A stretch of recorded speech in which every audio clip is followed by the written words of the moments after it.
Es una época en la que los dioses descendieron del cielo y vivieron entre los hombres en la tierra. En una entrevista de 2016, Mel Gibson dijo algo que casi nadie había mencionado.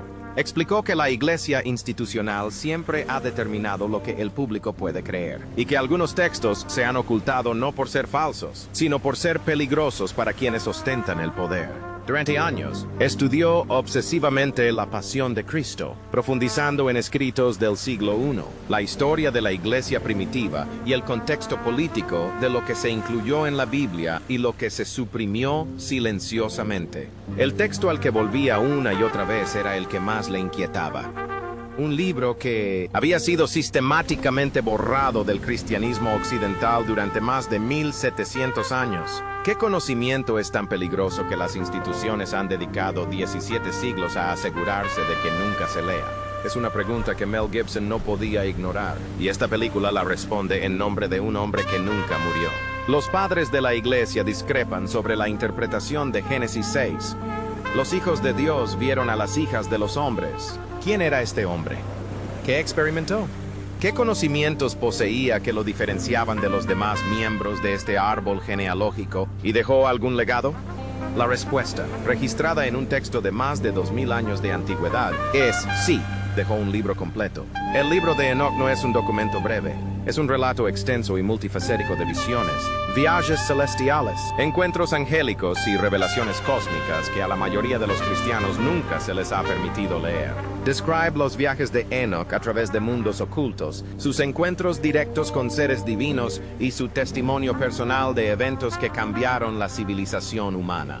Contiene elementos tan detallados, tan inusuales y tan estrechamente conectados con el resto de las escrituras que los eruditos han estado reflexionando sobre su significado desde su creación en los primeros 300 años después de Cristo. No era un texto marginal. Los padres de la iglesia lo conocían y lo citaban abiertamente. Justino Mártir lo citó, Ireneo lo citó. Su procedencia ha sido examinada. Clemente de Alejandría se refirió a él repetidamente. El antiguo filósofo romano Tertuliano llamó al libro de Enoch Sagrada Escritura. Sí, la historia continúa. El concilio de la Odisea, en el siglo IV, fue el momento en que el libro de Enoch dejó de ser Sagrada Escritura y se prohibió. Se consideró controvertido e incompatible con la doctrina establecida. Se impuso una prohibición a su uso público, tan estricta que en pocas generaciones la mayor parte del mundo cristiano no solo dejó de leer el libro, sino que también lo olvidó. Piensen en lo que eso realmente significa. No fue eliminado de la Biblia ni colocado en un apéndice o nota al pie. Fue borrado de la conciencia occidental. Siglos después, durante la Edad Media, el manuscrito desapareció. El libro de Enoch era más un rumor que una realidad. La gente sabía que algo había sido excluido del canon. Pocos podían decir qué. Menos aún habían visto una copia. Luego llegó la Reforma, y con ella un renovado interés por las fuentes originales. Los eruditos comenzaron a plantear preguntas incómodas sobre qué contenía realmente la iglesia primitiva antes de que los concilios la filtraran. ¿Qué textos circulaban libremente antes de que ciertas instituciones decidieran qué podía creer el público?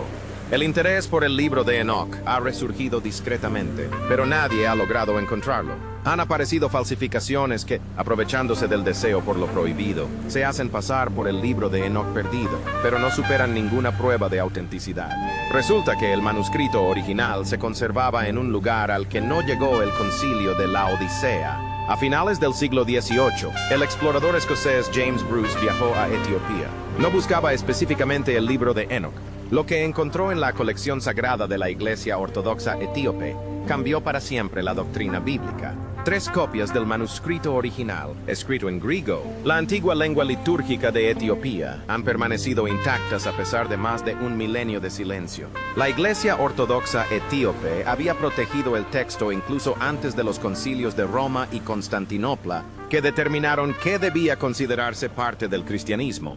Adoptaron el cristianismo tempranamente, antes de la estandarización del canon occidental. Charles publicó la edición académica definitiva, poniendo finalmente el texto completo a disposición de los eruditos occidentales. Luego, en 1947, se descubrieron fragmentos del libro de Enoch en la cueva 4 de los Rollos del Mar Muerto. Estos fragmentos confirmaron la gran antigüedad del texto y su profunda conexión con el pensamiento judío en el período del Segundo Templo, siglos antes de Cristo. Y aquí está lo que hay que entender. El libro de Enoch no era una falsificación medieval, no fue inventado para llenar un vacío. Era antiguo, circulaba y se citaba como autoridad mucho antes de que alguien pensara que debía desaparecer. El Nuevo Testamento mismo lo demuestra. La carta de Judas contiene una cita directa del libro de Enoch. Judas 1:14 a 15 se refiere a la séptima generación desde Adán. Enoch también profetizó esto, diciendo: «He aquí que el Señor viene con su santo ejército para ejecutar juicio sobre todos». Citó un texto que consideraba escritura sagrada, un texto que siglos después se consideraría demasiado controvertido para la opinión pública. Pero esa no es la parte que enterraron. Algunos creen que el libro de Enoch revela muchos secretos que han permanecido ocultos durante siglos y que aún se mantienen en secreto. Este libro describe los acontecimientos del Génesis 1 a 6. ¿Qué contiene exactamente este texto? ¿Qué tenía esta obra que preocupó tanto a los concilios del siglo IV que la destruyeron durante más de 1000 años? Comencemos con los vigilantes. El libro de Enoch describe una clase de seres angélicos con una única misión: observar a la humanidad sin interferir y permanecer completamente ajenos a ella. Fracasaron, y la forma en que lo hicieron es uno de los relatos más perturbadores de toda la literatura antigua. Los vigilantes, liderados por una figura llamada Samyaza, observaban a las mujeres de la tierra y tomaban sus decisiones. Descendían y renunciaban a su posición. Se casaban, y de estas uniones nacieron los Nefilim. El libro del Génesis menciona a los Nefilim en 2 frases, de forma misteriosa, casi casual.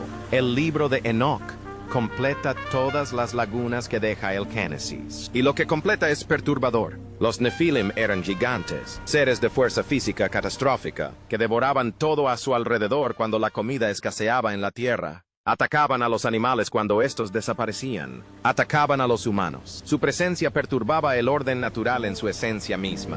La tierra ya no podía tolerar lo que representaban. Nunca se suponía que debíamos conocer la astrología de las armas, los hechizos, los movimientos de los cuerpos celestes, las propiedades de las raíces y las plantas utilizadas en la magia. Cosas que no solo impulsaron la civilización, sino que también aceleraron su autodestrucción.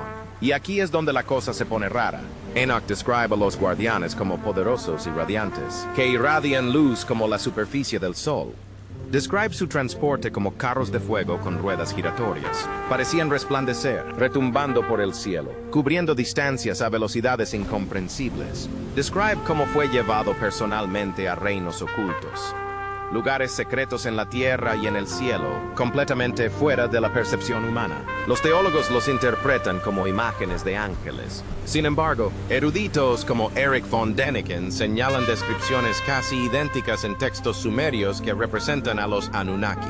Estos seres, que supuestamente descendieron del cielo, enseñaron a la humanidad astronomía, matemáticas y agricultura, y fueron descritos como gigantes luminosos. Estas historias se originaron de forma independiente en diferentes civilizaciones, sin contacto documentado, y describen a los mismos seres, el mismo tipo de transmisión prohibida de conocimiento, independientemente de si se lee el libro de Enoch como historia sagrada o como un relato suprimido de algo real.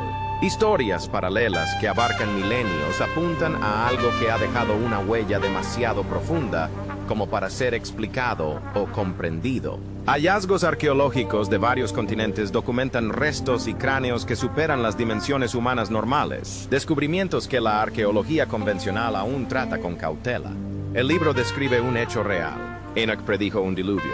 El texto nos dice que recibió instrucciones de advertir a su bisnieto Noé que se escondiera. Se avecinaba un diluvio que destruiría toda la vida en la tierra. El mismo evento fue registrado en casi todas las culturas antiguas de la tierra. En Mesopotamia, Sudamérica, Grecia, China y India, cada civilización que sobrevivió al diluvio dejó su huella. Enoch lo vio, lo registró, y entonces sucedió.